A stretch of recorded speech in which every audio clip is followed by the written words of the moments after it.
नमस्कार दोस्तों, UP special series की ये 5वीं वीडियो है और इस वीडियो में हम लोग उत्तर प्रदेश की कला एवं संस्कृति को कवर करेंगे। तो चलिए शुरू करते हैं।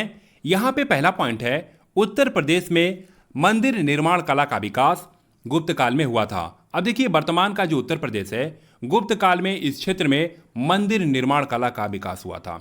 इसके बाद उत्तर प्रदेश में मध्यकाल में आप देखेंगे कि स्थापत्य कला की दो प्रमुख शैलियां विकसित थी, जिसमें पहला है सर्किट शैली और इस शैली का उदाहरण है अटाला मस्जिद और ये मस्जिद जौनपुर में है। इसके बाद दूसरी प्रमुख शैली है मुगल आगरा शैली और इस शैली का उदाहरण है ताजमहल, यानी कि ये जो ताजमहल है ये मुगल आगरा शैली पर आधारित है। इसके बाद लखनऊ चित्रकला शैली के जनक असित कुमार हलदार जी हैं। इसके बाद मंदिरों में अर्चना पद्धति की शुरुआत वल्लभाचार्य जी ने की थी, यानी कि मंदिरों में पूजा पाठ करना, अर्चना करना, इस पद्धति की शुरुआत वल्लभाचार्य जी ने की थी। इसके बाद कृष्ण भक्त स्वामी हरिदास ये ध्रुपद गायन के लिए काफ़ी प्रसिद्ध हैं। इसके बाद जो पॉइंट है वे बैजू जो है ये राग मेघ में पारंगत थे। आपको पता होगा कि मध्यकालीन संगीतकारों में से बैजू जो है एक हैं और इनका पूरा नाम है बैजू बाबरा।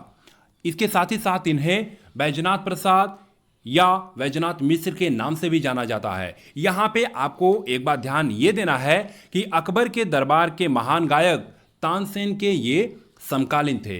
इसके बाद वाजिद अली के काल में ठुमरी जो है काफ़ी लोकप्रिय हुआ था। इसके बाद आप देखेंगे कि शाहजहांपुर और गौरीपुर जो कि इटावा में है, इन दोनों घरानों में सरोद वादन काफ़ी प्रसिद्ध है, यानी कि ये दोनों घराने सरोद वादन के लिए प्रसिद्ध हैं। इसके बाद अजराड़ा घराना जो है ये तबला वादन के लिए काफ़ी प्रसिद्ध है और ये अजराड़ा घराना जो है ये मेरठ में पड़ता है। इसके बाद अब उत्तर प्रदेश में जो सांस्कृतिक संस्थान हैं उसे देख लेते हैं। तो यहाँ पे पहला पॉइंट है निराला आर्ट गैलरी जो कि इलाहाबाद में है, पटेल लोक सांस्कृतिक संस्थान ये ग्रेटर नोएडा में है।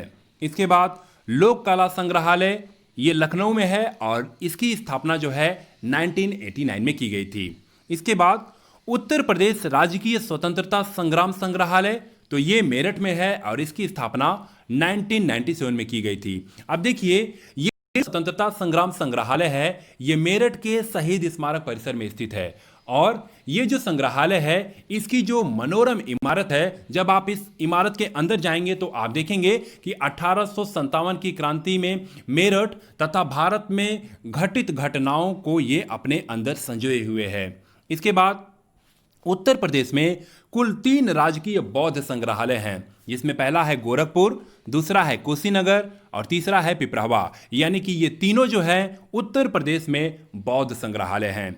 इसके बाद उत्तर प्रदेश का एकमात्र जैन संग्रहालय जो कि मथुरा में है, जिसकी स्थापना 2003 में की गई थी। इसके बाद उत्तर प्रदेश में फिल्म बंधु उत्तर प्रदेश एवं फिल्म विकास परिषद का गठन 2001 में किया गया था। इसके बाद उत्तर प्रदेश चलचित्र निगम की स्थापना 1975 में की गई है। इसके बाद उत्तर प्रदेश में हिंदी राजभाषा को अक्टूबर 1947 में स्वीकार किया गया और उत्तर प्रदेश के कार्यालयों में राजभाषा हिंदी को जनवरी 1968 से अनिवार्य कर दिया गया था।